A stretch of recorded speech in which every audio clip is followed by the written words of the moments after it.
What's going on, everyone? It's Ben from YGO from Zero, back with your weekly dose of Retro Yu-Gi-Oh! The day is September 24th, 2024, and we got a lot to cover, both past events that wrapped up this week, as well as future events that are starting this week. So if you want to see some exciting results from formats like Edison format, Tengu Plant format, Chimeratech format, stay tuned for the second half of the video. But in this first part, we're going to be diving in to the upcoming events. So what is happening this week? That should be on your radar if you want to play in Retro Yu-Gi-Oh! Events. This Friday, we got two online events. The first being the Toronto Time Capsule, which is a Tengu Plant Locals held on the Tournament Nexus Discord server, which I will have linked down in the description below. So if you want to play some Tengu Plant on a single day event, that's one for you. And we also have the Pleiades Payout, which is the first in a new series of tournaments held on the Hat Alliance Discord server. It's a multi-day Hat event that will have a prize pool for the winners, but it does require an entry fee as well to support that prize pool. So if you want to play some Hat for some high stakes, definitely join that tournament over on the Hat Alliance Discord server. It's starting Friday and it will be multi-day. On Saturday, the 28th, we actually have some in-person events, the first of which is GGP Philadelphia in Philadelphia. It's the GOAT Format Grand Prix. And it's going to be an exciting time. I've heard a lot of great things about these GGPs, and they're always great. They're always a blast. So if you want to play some great GOAT in the Philadelphia area, that's where you should go. In addition, there will be an Edison WCQ in Mexico, Tijuana to be precise. So if you want some great Edison action and you're in that area, definitely head on over there. I mean, the Edison in-person events have been popping off lately too, so it should be a great time. Shifting back to the online tournaments, this Sunday, the 29th, we've got the Goat Grinder Invitational, which is a multi-day Swiss event held on the Goat Format Discord server. So a link to that will be in the description down below as well. And it should be a great time if you want some great online GOAT in a multi-day setting. On Monday the 30th, I told you this week was packed. We got tons and tons of events. On Monday the 30th, there is a new multi-day Edison tournament called Edison for Fun and Fame held on Format Library. This will be a 24-hour round multi-day event. Most multi-day events have been 48 hours from what I've seen, but this is going to be 24 hours. So probably not for you if you've got a bit of a tighter schedule this week. But if you want a bit of a quicker multi-day event than you normally get in Edison format, head on over to Format Library and play in that one on Monday. Now, if you want a format that's a bit more off the beaten path that starts Monday, we've got the CyberGoat Showdown #2 on the CyberGoat format Discord server. CyberGoat format is basically just GOAT format, but with the cards released in Cybernetic Revolution and also things like Exarian Universe, which are famously not included in GOAT format. It's based around SGC Boston, September 2005. So if you want to know what the format right after GOAT was like, then definitely join that tournament and see how you like it. It is definitely a different feel from GOAT format. Stein OTK is running around in that format, unfortunately, but it is still a fun sort of different twist on GOAT than you might be used to. On Tuesday the 1st, we've got two online events as well. The first being the Duel's Crown Tournament number 13 for Hat format on Format Library. This is a free-to-enter multi-day event. So if you want to know what the hype is around Hat format for yourself in a bit more of a flexible time frame that doesn't require a payout, then definitely join that tournament. And the second event starting on Tuesday is the Fiber Format Monthly number 8 Offerings to the Cooked, which will be held on the Fiber Jar format Discord server. And Fiber format, if you don't know, is the format based around July 2003, basically up to the release of Legacy of Darkness. So right when they started introducing like typing that actually mattered in the game, like with Reinforcing the Army and things like that. But it is a really fun format, a very, very interesting format. It's not everyone's cup of tea. There are two graceful charities running around, and Fiber Jar, of course, is in the format. It's the namesake of the format. But I think if you give it a shot, you'll find that it might be better than you expect it to be. And it's one of the DM era formats that's really picked up a cult following. So if you want to know why there's such fixation on Fiber format, then definitely join that event and give it a try for yourself. And lastly, I know that I generally only do things a week out, but I do want to mention, because I'm really hyped about this, that on Thursday the 3rd, there will actually be a Warrior format tournament. I love Warrior format. It is a really fun sort of twist on GOAT format. It's held, basically right before GOAT format in February 2005 at SGC Columbus. And it uses a different ban list from GOAT format, but a lot of the decks are very similar. And so it's sort of like a different version of what GOAT format could have been. I also think that, Chaos Turbo is less dominant of a deck in Warrior format. Of course, it's still very underexplored, so maybe as time goes on, people will realize that Chaos Turbo is just as dominant as it is in GOAT format there. But it does really feel like a breath of fresh air to dive into if you're a bit tired of the Chaos Turbo dominance in GOAT format now.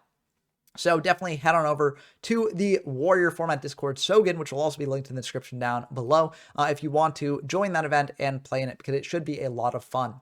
Moving on to the events that wrapped up this week, we're going to talk first about the YGO from Zero Retro Tournament number 19 in Chimeratech format. This is the monthly tournament that we hold on the YGO from Zero Discord server, linked in the description down below as always.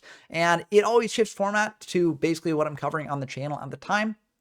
And this time it was Chimeratech, and Chimeratech is a really fun time. I really enjoyed my time in it, and so it's very cool to see what people brought to it and what the sort of top deck in this event was, because I do think going into it, there were a lot of different ideas of what the best decks in the format would be, whether it be Machine OTK, whether it would be Monarchs, whether it would be Gadgets, etc. There's a lot of different ideas running around. And so having an event finally that actually, sort of settles down and says, okay, in this event, in this 38-person event, which is like not the biggest that a retro tournament can be, but it's still bigger than the events that have taken place beforehand, besides the original event all the way back in 2007. It's sort of looking at it and being like, okay, what decks will come out on top? And I think this was very useful for just deciding, okay, what does the meta look like right now, which I will get into with a tier list after I go over the results themselves. But firstly, I just want to talk about the deck type representation here. Now, these sorts of wheels are never perfect because the algorithm that classifies things can make some mistakes. So there were 21 people on Monarch, according to Format Library, 10 people on Machine OTK, 4 people on Gadget, 2 people on Other, and 1 person on Dark World Burn. Now, this is a bit flawed because I know for a fact that one of the decks that is Warriors, and would be called Warriors by most people, was called Monarch by the bot, and that's not necessarily a major flaw in the system, because no matter how this classification works, if it's automated to some degree, there always will be some sort of margin of error here or there. But it's just to mean that, like, if you look at this representation, just know that this is not necessarily the standard representation of what people would call their decks, and there's definitely a lot of different ways to classify different decks in this format. But that being said, Monarch is still a very good deck in this format. Machine OTK is also a very good deck in this format. Yeah, it's also a very good deck in this format. So it makes sense that these 3 best decks in the format, in my opinion, would be represented in this way. Moving on to the decks themselves, I'm not going to go through them one by one as I've done in the past, but I will just point out some interesting stuff. So firstly, Zoidberg was on a Gadget Monarch list, which is very, very neat. Those 2 combinations are not really combined that often into one singular deck, but it worked out really well for them. They were undefeated in Swiss, so this deck was very, very cool. And unfortunately, it was eliminated in Top Cut. But a deck like this shows that you can combine these 2 very powerful decks in the format to great results, and I wouldn't be surprised to see more people experimenting with this style deck in the future. Next up, we had Scout Zero, also on Monarchs, this time playing a Mother Grizzly engine to go into Treeborn Frog as quickly as possible to then get their Monarchs online. I think that makes a lot of sense, and I wouldn't be surprised people adopting that tech in the future. Next up, we have got Clemexon's 12 on Monarchs as well, this time playing Hydrogeddon. So even looking at these different Monarch decks, you see a bunch of different techs going on in them. Different people sort of figuring out, okay, what do I expect to see in the format? What should I bring in to sort of play around those things? And Hydrogeddon make a lot of sense against Gadgets and a lot of other monsters in the format, so it makes sense why this deck would do so well here. Next up, the last 5th place duelist here, we've got GBO on Machine OTK. Machine OTK was a deck that a lot of people were very hyped for going in because, Chimeratech format is named after Chimeratech Overdragon. This is the deck that brings out Chimeratech Overdragon. But only 2 people actually made it to the top 8 with Machine OTK, or with what I'd call Machine OTK, which shows that the deck may not be as dominant as some people might expect from the format name. That being said, this is still a very, very good deck list, and GBO is a very, very good player. They're playing things like Creature Swap, which is a very interesting inclusion, but I do like it a lot because you give your opponent something like UFO Turtle, and then you crash into it, bring out a Cyber Sphinx. That's pretty good for you. So I think this is really neat, and very, very cool to see people innovating on this deck list. Next up, moving on to the 3rd place deck list, we had Splevin on Monarch as well. This was playing Inject Fairly, which is a very, very good card in this format and in this deck. Also playing Dacoites to draw deeper into their deck too. So this is another really, really good Monarch list here. Moving on to the other 3rd place list, we got Jim Bob also on Machine OTK. So again, as I mentioned, this deck is very, very good, even if it didn't take up as much of the top 8 as people might have expected. But yeah, I mean, very, very good stuff here from both Jim Bob and GBO with this deck, each taking it in slightly different ways. For instance, Jim Bob only on 2 UFO Turtles as opposed to 3. They're also on Drillroid in the main. and also no Dimension Fusion in the main, which a lot of these Machine OTK decks do play to just bring out a big board. But Jim Bob's saying, I don't really need to go for that big board if I've got a big Chimeratech on field anyways. So I like this list a lot here. Moving on to the top two, we've got Erasers on Warriors, but it's classified as Monarchs, as you can see here. And, I think that Monarch classification doesn't really fit. They're not playing any Monarchs in the deck. But, again, as I mentioned, Retrobot is not perfect with these sorts of classifications. But I think this is a very, very good list. It's also playing Ratbox elements that can go into Wild Heart and DD Warrior and Exiled Force, etc. So I think this is a very, very good list overall. And lastly, we've got the first place list, Clody on Gadgets. Now, I did a final stream for this tournament, so definitely check that out if you want a more in-depth breakdown of this deck list. We got Clody on the stream afterwards, and they went through their choices, including the Triple Gravekeeper's Watchers, which is going to raise a lot of eyebrows. And I don't expect the Watchers to be in most deck lists going forward. That was more a personal choice on Clody's part.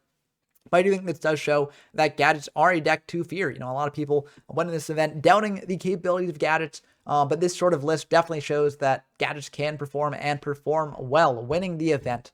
So now that I've covered the sort of top 8 deck list here, let's talk about what I think the sort of tier list looks like for this format after this event and what you should have on your radar when you go into the next Chimeratech format tournament. Before diving into my tier ranking for Chimeratech format, let's just talk about what these tiers actually mean, because different people view these tiers in different ways. So for me, tier 0 format is a format where only one deck can ever win. And if there is a format like that where only one deck can ever win a tournament, then that is the tier 0 deck.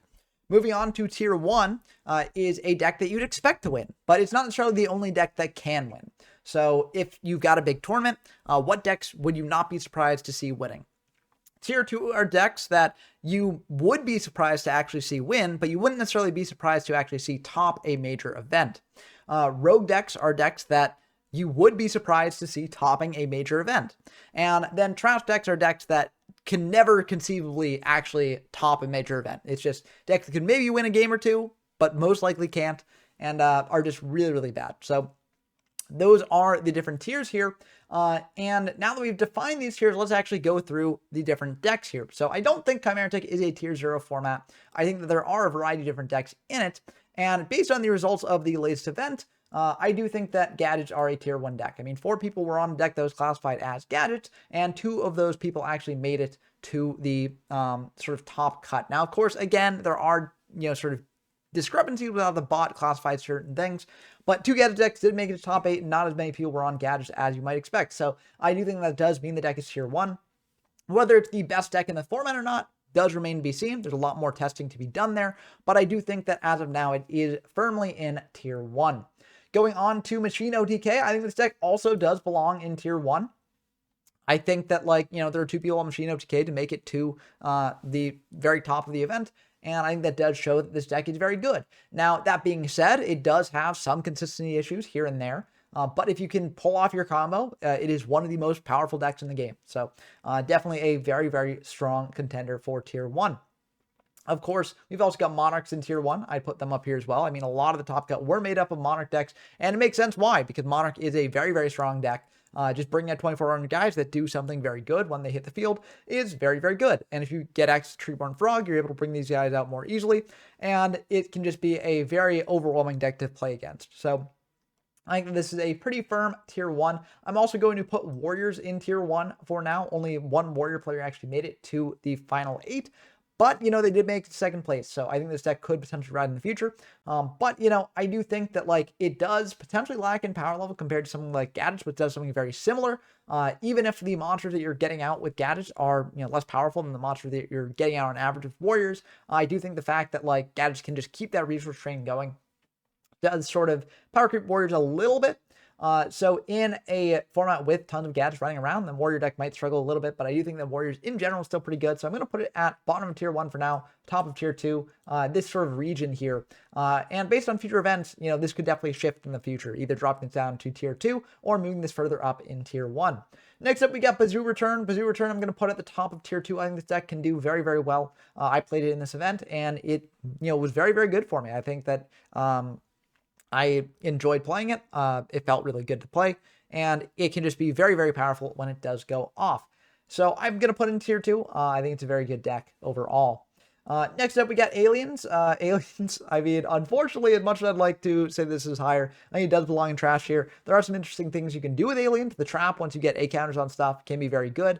Also, you know, going into Cosmic Horror Gangiel is very nice. 2600 attack is a pretty big guy, and you can also place your counters on things to then take control of them later, etc., etc. So that can make it a neat deck. But I think overall, this deck is just not quite there. I think that Monarchs are just, you know, doing what it tries to do a bit better because, you know, Monarchs can also take all your opponent's stuff with like triple brain con, stuff like that, and then treat them off for things that actually do more than what, you know, Aliens are generally doing. Next up, we got Chainburn. I'm going to put this in Rogue. I don't really think anyone brought it to the event. And so maybe just not on people's radars. Maybe it will actually be good in the future. But I think with Stein out of the format, I don't really think this thing can compete as well. I think after siding, it becomes a lot worse. And without having the blowout side deck like Cyberstein OTK, it can't really do as much as it could in Stein format as it could here. So I'm going to place it firmly in Rogue. It could potentially rise in the future. It could potentially fall in the future. But I think this is where it goes right now. Next up, we got Cyberdark. Cyberdark, I'm going to place at top of Rogue. Cyberdark's kind of interesting because it gets to combine the best things of Machine OTK and Dragon OTK into one deck, or at least that's what it looks like on paper. In reality, you get kind of a mess, and your Cyberdark monsters are like just kind of weaker versions of Cyberdragon a lot of the time. So I'm going to put this in Rogue. I don't really think it's as good as the other decks that are in tiers higher, but it can be a very fun strategy and it can win some games. You know, I made a video on it. And, you know, it managed to perform decently there. And also the progenitor of the deck, Viking Goats, actually did very, very well with it. But definitely check out my original version of Cyberdark if you want to see actual gameplay featuring this deck. Next up, we got Dark World Burn. I'm going to put Dark World Burn. It's either top of Rogue or bottom of Tier 2. I'm going to put it in at Tier 2 because Tier 2 is... I mean, it's kind of thinned down, and also, like, I do think the Dark World Burn could belong here. The deck is very strong on paper. Basically, the idea is you play a bunch of burn cards, and you're also playing big beaters just to get in to your opponent's life points. But the issue with this format for Dark World Burn is that, unlike in past formats where a lot of decks are just trying to go into Cyberstein, if you can get a critical mass of damage in early, you hamper those decks quite a bit. In this format, a lot of decks don't really do that. So, it can be a bit tough for Dark World Burn to compete. But that being said, against like gadgets, it can be pretty good because you snipe away their like bottomless trap holes or their battle traps or things like that, and then you bring out a big guy to beat over their gadgets. That can be very, very good for you. So I do think this deck is like not bad, but I don't really think it necessarily is tier 1 or even at the top of tier 2. Next up, we get Neos Turbo. I'm going to put this in Rogue as well. I'm going to put it above Cyberdark just because I like it a little bit more, like how it plays in Cyberdark. And tier list really didn't want me to put it there, but I am going to put it there because it's my tier list, so I can do what I want. I think this deck is pretty fun. You know, you're just recycling Neos over and over again with O Oversoul, and getting a 2500 guy out consistently is pretty good. It does have some major flaws, though. If your opponent manages to banish your Neoses, then the deck is really hamstrung. And also, at the end of the day, it's just a 2500 guy. So, like, you know, it's not doing as much as something like a Monarch deck would be doing, for instance, but it is still a very, very fun deck to play. So I encourage you to play it if you want some fun Chimeratech format jank. Next up, we've got Dragons. I'm going to put Dragons actually in tier 2, and this may be surprising. I'm going to put it above Dark World Burn there. Dragons, I feel like, is a deck that not many people brought to this tournament, and it's understandable why. On paper, it just seems like a worse version of Machine OTK, but it does actually have some benefits over Machine OTK. Now, the monsters that you generally play are a lot worse than Machine OTK, because the Machine OTK monster, they're playing like Cyber Dragon, they're playing Cyber Phoenix, which draws you a card or shuts off your opponent's targeting effects, UFO Turtle to go into Cyber Phoenix, to Koichi to draw cards, etc. So they're generally playing a higher quality of monster than you are. But the Cyber Dragon needed to make Chimeratech over Dragon is unsearchable. The only way you can like guaranteed get that engraved off a thing that is not just hard drawing Cyber Dragon is Future Fusion. Future Fusion is limited to one copy, and your opponent can disrupt it with MSG or Dust Tornado. On the other hand, Dragons, 5-headed Dragon just needs 5 Dragon monsters in your graveyard or on field. And that means that you don't need to be digging for a specific card in your deck to actually make that combo work. So that is sort of the benefit to Dragons here. Of course, there's also the added benefit of 5-headed Dragon not blowing up your board when it comes out. But, you know, honestly, the way that Machine OTK plays, that's not really as big of a deal. So I think that in general, while 5-headed Dragon is generally the weaker fusion monster to bring out, and also you generally play worse main deck monsters as well, it does have some benefits over the Machine OTK deck, and so I could definitely see this rising in the future. as more people experiment with it. I could also see it falling in the future as people continue to experiment with it and are just like, man, the main deck monsters are not quite cutting it here.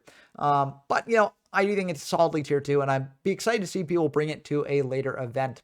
But that's going to do it for the tier list here. I know that there were some controversial picks among the tier list, so let me know what you think about the format as a whole and where you would rank these decks in the future. But this isn't the only retro event that wrapped up this week. Let's dive into some of the other results that came from tournaments that wrapped up this week as well. Over in the world of Tengu plant format, Tengu Tussle 5 wrapped up on the format library website here, and it looks like it was a pretty fun one. 43 people played. The most represented deck was Plant Synchro at 9, Fabled Chaos at 7, Agent at 7 as well, TG Stun at 4, and then getting into sort of the one-off or two-off decks after that. But it seemed like a very, very cool event here. The event was ultimately won by a Plant Synchro list piloted by Moom here against another Plant Synchro list in the finals. But, you see a bigger top cut after that. Fabled Chaos at 3rd, Agents at 3rd, TG Stun, Plant Synchro again, but Fabled Chaos, Karakuri, etc. So there were a variety of things in top cut, but Plant Synchro ultimately won the day here. And since, it was suggested as feedback to me in a previous one of these weekly dose videos, let's actually watch the finals replay here to see how these decks did against each other. Now, I'm not as familiar with Tengu Plant as I am with some of the other formats that I've covered here, so I'm not really going to go like super in depth as to what each player is playing and stuff like that. But Moom is down here, Tia, Heart, and Quinning is up there, and they're both playing Tengu Plant Mirror, so Tia opened with Thunder King Ryo, 7 out, to prevent searching, but Quinlan was able to get over that with a Book of Moon and Tour Guides there. Tia tried to bring out the Tengu, but that gets Solemn Warning there, but Solemn Warning is used on the Vanity's Fiend that comes down Quinlan's side. Doesn't stop the search, though, so Quinlan is still in a pretty good position here. And Tia's got to find a way out of this. They bring out a Tour Guide, though, and that's going to help out quite a bit.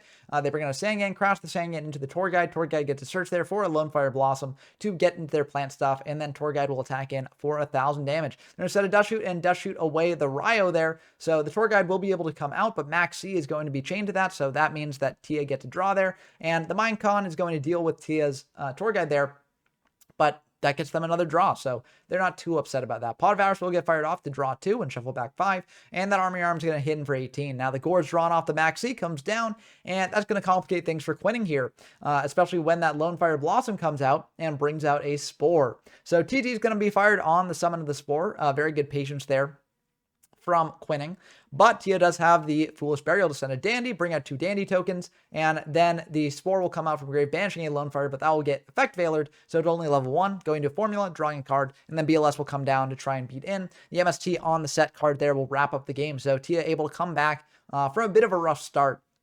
But going into game 2, Queen's going to start with an Upstart Goblin, drawing deeper, and then bring out a Tengu Pass Back. Namesake of the format. Mind Con on that Tengu, attacking in for 17, and then going into a Utopia, passing back. Tour Guide coming down here, bringing out a Sangan from deck, then going into a Leviathan, trying to crash, but that Utopia will detach the Tengu on Tia's side of things and stop that attack from going through. Looks like now they are going to crash, and then they're just going to pass back. So they didn't really have much to do here, unfortunately. And Quinning will go for a Scapegoat, bringing out 4 tokens there. They're going to go for a Lone Fire and bring out a Spore, go into a Formula Synchron off that, and then bring back that Spore at level 4 to go into a Catastrophe. Then they're going to go into a Trishula to banish a card from grave and hand, hitting that Dark Hole, which is very, very good for Quinning there.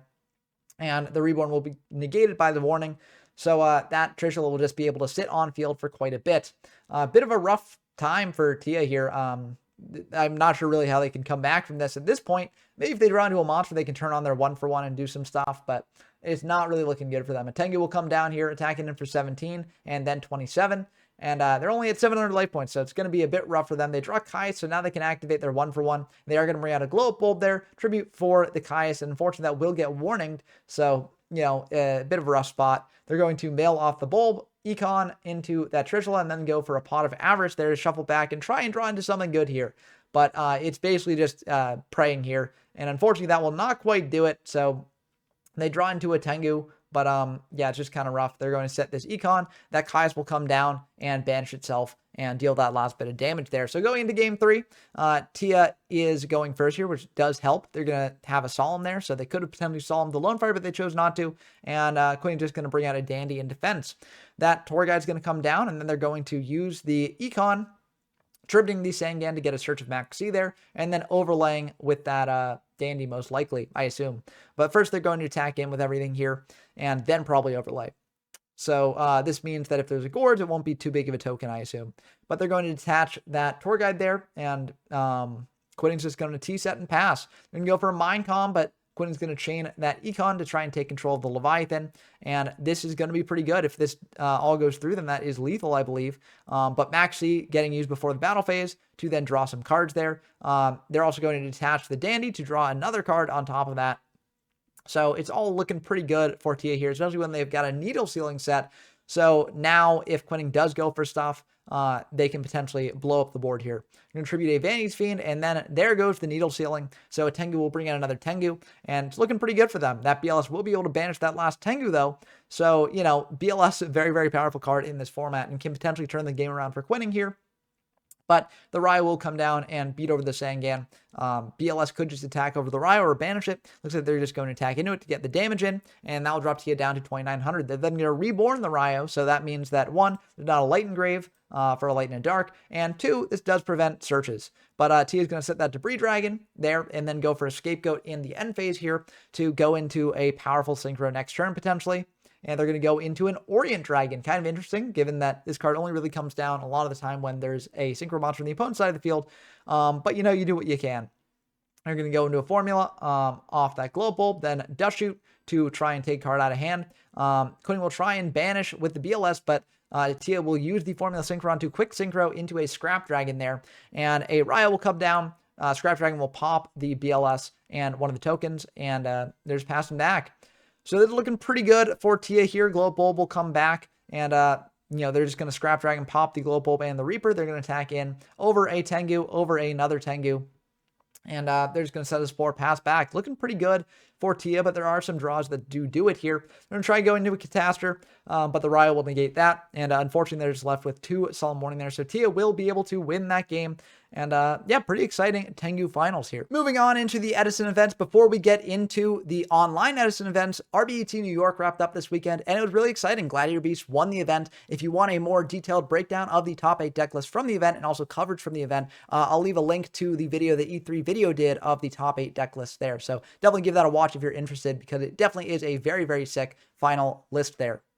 Moving on to the online Edison events, Peak of the Beak 6 wrapped up, and this was a major event. 147 people played, and a lot of different decks showed up. I mean, Black Wings was, of course, the most represented deck, but there was also Value Turbo, Hero Frog. I mean, those are the big 3 of the format. Frog Monarch, Diva Hero Beat, Diva Zombie, etc. It goes down the list of, you know, who's who of Edison format deck list here. Carpath did a good breakdown of the top 8 here, so I'm not really going to dive too deeply into them, but I will show off the finals of the event, just like I did for Tengu Plant, and you can sort of see how that match went. Again, just like the Tengu Plant finals here, I'm not going to spend too much time on this because I haven't really focused on Edison on the channel that much. I'm just going to show off the replays like this. Again, if you want more of a top 8 breakdown of this event, then definitely check out Carpath's channel. I'll leave a link to that video they did for the format in the description, or I'll just have it on screen or something, but either way here, we're going to go into the gameplay. So Raiko took out Ashura there, and a Armageddon Knight sending a Vayu there, attacking him for 14, passing back to What You Finna Do. So this is Black Wings versus Vayu here. You know, it's Black Wings versus Vayu. Not much to really say here. 2 very iconic decks, 2 very powerful decks using a similar engine, but Vayu is going more towards using Vayu, the Emblem of Honor, to banish their stuff and go into big synchros, and then, you know, do crazy plays with like Burial and Return, etc.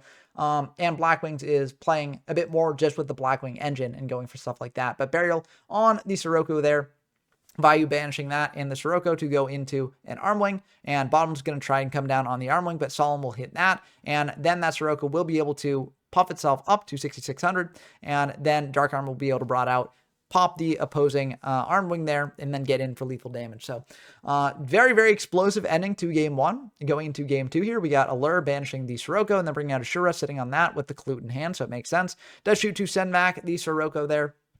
And Spiral doesn't really have a good option. If they set the Vayu, then What You Finna Do? Going to bring out the, you know, sure, attack over it, bring out another Blackwing there. But now with that Icarus attack, they can go for setting the Vayu, popping those 2 cards there, popping a Bottomless and the Shura. And then What You Finna Do, just going to set an Icarus, pass back. Shura, or not Shura, but Blue to the Far North will come down, but bottoms will be able to deal with the Shura there. And what you finna do, just can't attack in because of that Gorz. And now they can, because if Spiral did want to go for Gorge here, then they'd have to bring it out, and then Shura could attack over the token, which would be kind of rough. But, like, you know, it has to send a Grave, so not necessarily the worst thing in the world. Maybe they're just playing around Icarus Attack. But Icarus Attack will be used there, and the MST will be used to pop the other back row. So not the worst trade for Spiral there. But Trooper going to mill 3 and then attack in here probably.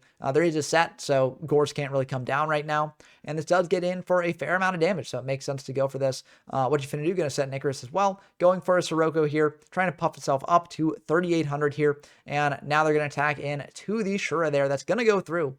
And then after that, Eradicator Epidemic Virus is going to come down, calling Spell Card, and that's just going to be pretty brutal.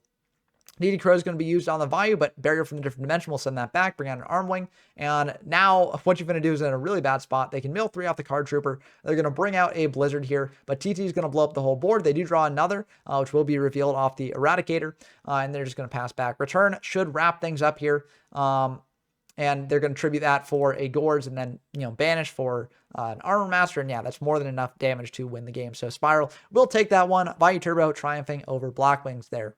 The last of the events for Edison Forum was a Patreon Battle Royale 30. This was a 14-person event on Format Library, so a bit of a smaller one here. But, you know, it's still fun to have those smaller events from time to time. Blackwings, again, made up most of the representation, followed by Vayu Turbo and Hero Frog, so it makes sense. These are the big 3 decks of the format, but Dragon Turbo also had 2 people playing it, and then we get into sort of the one-offs after that. Since only 2 deck lists are shown on Format Library's website coverage for the deck, I figured I might as well just show off the finals match itself. Just so you can see them in action. So Alex Sargent was on Hero Frogs here, and they're getting off to a pretty good turn, getting Stratos. Stratos for Ocean. They're pitching the Ocean for 1-for-1, going for Substitute Shenanigans, going for a Substitute and a Dupe Frog to lock out that. They're going to then go for Dust Shoot, send back the Dark Arm Dragon. So pretty good start overall for them here. But Meditating didn't really have anything to do here, so they're just going to pass back. And this is going to lead to a pretty big damage push from Alex Sargent here, buffing up that Absolute Zero to insane heights, and then getting in for the Unifrog and the Swamp Frog. Swamp Frog bouncing back to hand there. Lure of Darkness hoping to get something, and they unfortunately draw a Dab, which they have to banish there. So they're setting their entire house here, and I don't really think it will matter that much. Caius comes down, banishes the Card Trooper, Unifrog attacking in. I mean, this is just more than enough damage to kill here, so that's just going to be the end of game 1. Going into game 2, Meditating is going first, and, you know, you do have some potential good side deck cards. I mean, DDV is very good. Unfortunately, they couldn't pull it off game 1, but game 2 you should be able to, because you've got this Sirocco the Dawn here. They're going to try buffing up the Bora, and Raigeki Break actually will stop the DDV from being able to trigger the Bora there, which is kind of neat, because, you know, it hasn't been pumped up yet, but DDV will still trigger on the Sirocco there, and this is going to be a bit rough for Alex Sargent here. They're going to draw into a Raigeki Break, which is pretty good. Soul Exchange for the Shura, and that's going to banish another DDV there. So Dimension Prison getting set, and Caius attacking in. That's going to be deprisoned. They're going to set one more, a deprison of their own. And now it's just kind of like set pass. Both players don't really want to commit too much to the board here, but they are going to Dust Shoot when Alex Sargent gets up to 4 cards in hand. But now Alex Sargent can go for Rhoda, search out that Stratos, search out an Alias, and be in a pretty good spot. Stratos attacking in for 1,800, and Meditating going to set 1, set 2, pass back. So setting a Vayu, kind of unfortunate, but you do have a Sirocco engraved to go into, you know, Armwing plays later, and you do also have Oppression online, which is very good for the deck. They're going to go into that Armwing there, special summon out a Bora, summon out a Blizzard, and that's going to get Raigeki broken, or at least attempt to. Solemn will stop that. Going into a Brio here, and this should probably be the end of the game, bouncing back that set, brain conning the Neos Alias, and I mean, this should be more than lethal. 500 into the Stratos, 1,900 direct with Alias, 1,700 direct with Bora, and then 2,300 direct with the Armwing. And you did even have Kalut there if you want to do more damage. So very good stuff overall. Game 3, Alex Sargent will go first. They're just going to start by, you know, very simple play. Swamp Frog for a Treeborn Frog, pass back. Card Trooper here, milling 3. Milling 3, kind of rough ones. You kind of wanted to draw those because they're very, very good against Frogs post-siding. But Swamp Frog just coming down here, sending a Substitute, and then attacking into the Trooper. I wonder why they didn't bring back the... Oh, actually, they had a set, so they couldn't bring back the Treeborn, I guess. But they're going to go for specialing that Swamp Frog to send a Substitute. Trying to bring out a Unifrog to pop the back row, but it was a TT, so that'll blow up the board. So Bora attacking in, Shura attacking in, so that's 3,500 damage total if it connects, but Dim Priz will stop that. They're going to special summon out the Gale and bring out a Blackmane Armor Master here. So Jung Synchron is going to come down to go into a Brio pitch to bounce back that Armor Master and then go into an Ab Zero. So this is a very, very good board for Alex Sargent. The downside of this, though, is that if you check the graveyard, there are 3 darks exactly. So this means that Dark Arm Dragon will be able to come out, pop the board. This will trade with the Absolute Zero, but you're then able to go for Blizzard, bring out a Goyo Guardian, and you've also got this Mask of Restrict here. Treeborn Frog going to come back, but Mask of Restrict will shut off any Tribute shenanigans, and then they're going to go into an Arm Wing to deal that piercing damage to close out the game. So very, very intense game, but Black Wings ultimately managed to bring it out over Hero Frogs here. The last event that I'm going to talk about here is one whose format I have the least experience in, and that is TOS format. So this was the Digital Link Odyssey 4. This also wrapped up this past week. This was held in Format Library in TOS format. And I really don't know much about the more modern formats of the game's history, but I figured it's a retro event that happened and it's listed on Format Library, so it's pretty easy for me to cover here. So I might as well just talk about it a bit. So it was a pretty small event, only 11 people played. So take these results with a grain of salt. They're not going to determine the wider TOS metagame, but it's still kind of cool to see this happen like this. So Sky Striker Orcus, 4 people were on that, 4 people were on other. So it does show that people are still experimenting with the decks here. 1 person was on Salomon Great, 1 person was on Thunder Dragon, 1 person was on True Draco Sky Striker. And the finals ended up being between Salomon Great and Sky Striker Orcus. So let's dive into that finals and see how it actually went. Now, as a note for this event, it was a double elimination tournament, and Shadow the Hedgehog went in from the winner's side. So in order to win the event, COQ1 had to actually win 2 events, or not 2 events, but 2 matches in a row here to actually pull it off. But we'll have to see if they're able to do that. But they're going to start doing Salomon Great stuff. So if you don't know what Salomon Great is, they're a deck that is very, very resource efficient. They can do different resource loops here, depending on when they summon out Link monsters and, bring things back from grave and doing all that stuff and using Link monsters as Link material for the same Link monster that then get additional effects, things like that. They also have a counter trap Salomon Great Roar, which can be searched out of the deck and cycled back as well. So it's a pretty cool deck. Does a lot of resource shenanigans here. And it's facing off against Orcus, which is a deck that does a lot of graveyard and banishing shenanigans going into pretty good monsters here. But this is a pretty modern format, so there are going to be hand traps running around. I mean, you saw an Ash there stopping a Phantasme, which generally get it drawing deeper in the deck, drawing into potentially your other hand traps and stuff like that.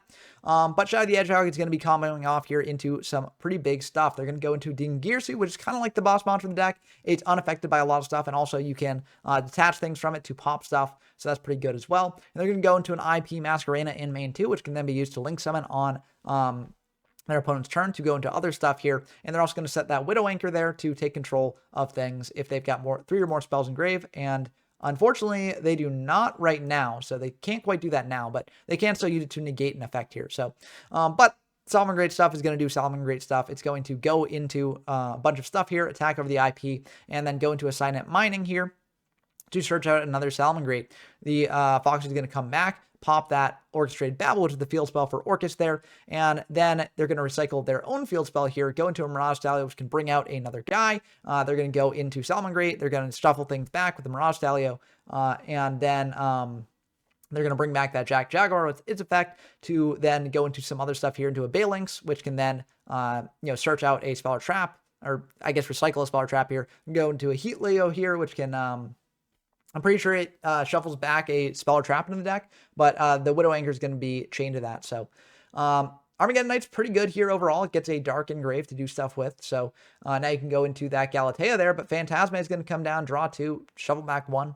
And you still got the Effect Veiler here to negate that. So that's going to be pretty rough for Shadow the Hedgehog here. They still have some extension with Orcus Nightmare. And they're able to send a Symbol Celadon. And they're able to do some stuff with that, going into Dingirsu yet again to do some stuff here.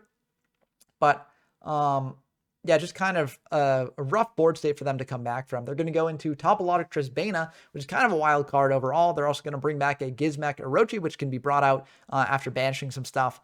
But ultimately, I think COQ1 will still have enough here to get over this stuff and go into another Sunlight Wolf, which will then recycle that Sunlight Wolf to bring back the Jack Jaguar, which will then bring back the Falco, do the Sunlight Wolf. And, you can see how out of hand the resource engine on Salomon Greats can get, even with relatively few cards, which is what makes it a really, really good deck in the modern Yu-Gi-Oh! Era. Now, there is a mistake here because Heat Leo, if it's used to link summon itself, then it does get an additional effect to basically reduce the attack of a monster to 0. But this Heat Leo was not made with another Heat Leo, so you're not actually able to do that. That's ultimately okay, because instead of that line, COQ1 can just do the line that they ultimately do in the game here, going for a Topologic Zero Boros, attacking over the Topologic Trispana, and then attacking directly with the Heatlo here. So it still is a very, very good card. And then they're able to DD Crow away that World Wand, which would be more extension here. And that is ultimately enough for them to take the game. If you're not really enjoying seeing this modern style gameplay, don't worry. I don't generally cover this, sort of more modern format. I will be eventually covering it on the channel. So view it as a sneak peek of what's to come. And by that point, I'll hopefully know these decks a lot better to give a bit more insightful commentary. But sometimes it can be fun just to see like how crazy things can get in the modern era, especially compared to the older era. But, if you don't like this sort of thing, subscribe to my channel to see more retro formats. This is also a retro format, but older retro formats that might be more your speed. And also join the YJ from Zero Discord server, along with all the other Discords I linked down in the description if you want more retro events happening. If you don't like seeing these sorts of finals here, I'm sort of doing this as a test because someone requested it in the last weekly dose of Retro Yu-Gi-Oh! Here. And I thought it'd be a good idea. But if you don't like that sort of thing, let me know down in the comments below. If you do like it, also let me know down in the comments below. I'd like as much feedback on this sort of thing as possible because it sort of guides how I make these weekly dose of Retro Yu-Gi-Oh! Videos in the future. Lancet's going to be pretty brutal there because it's basically a hand trap that prevents players from banishing cards, and Orcus wants to banish a lot of cards here. But they're able to recycle back that Roar. Able to get back the Foxy there by pitching the Jack Jaguar, and Jack Jaguar will be able to recycle itself as well into other things. Leo shuffling back his Fall Trap here. This is just a pretty good situation for COQ1 to be in. And Salamangreats, this is what they do. They sort of just keep recycling their resources, and it's just sort of like an infinite train of stuff. So it's always cool to see them pop off, in my opinion. Definitely not everyone's cup of tea, but it's cool to see modern formats like this, doing their thing.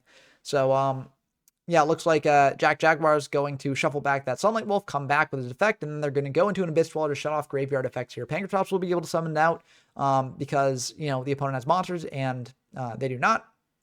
But ultimately, I think it's probably a bit too little too late. Rage will be able to boost the attack of that Heatleo, and that probably will be the end of the game. So that will indeed be the end of the game. We're going into the second match because, again, as I mentioned, Shadow the Hedgehog was undefeated in the tournament so far. But COQ1 putting up a pretty good fight, and they actually did manage to win match 1. Will they be able to win match 2 is the question. We're going to see some more crazy stuff here. Pot of Desires drawing 2 after banishing 10.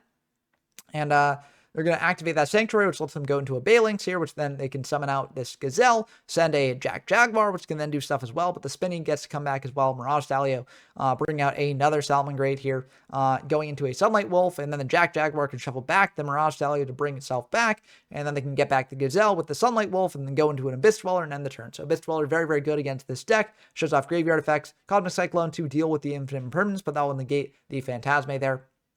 So Abyss Dweller coming down to stop those graveyard effects from going through. But Shadow the Hedgehog will be able to potentially clear the board. Unfortunately, the Balinx will protect the Sunlight Wolf, so Shadow the Hedgehog will not be able to get over that.